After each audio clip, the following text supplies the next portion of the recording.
मन होई फुलांचे थवे, गंध हे नवे कुठून से येते.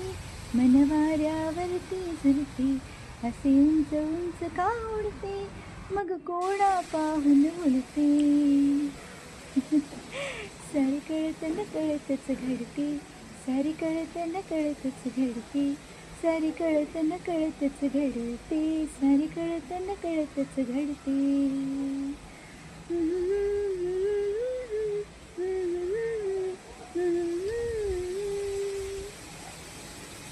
हा जागतिक वनदिन आहे.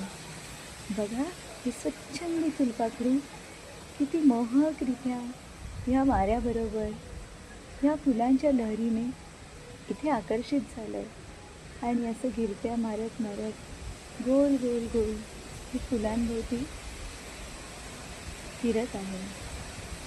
हा असा मुकाट सुंदर वारा, ही दुपारची शांत वेळ, हा हा काय सुंदर दृश्य आहे बघा. ही अशी फुलपाखरं ना इथून तिथून भिरभिरतात आणि सगळीकडे सुगंध पसरवतात आणि एका झाडाचे भरपूर झाडे तयार करतात. हा वारा, हा झुळझुळ झुळझुळ वारा, ही माडाची सावली अतिशय सुंदर वाटतं इथे.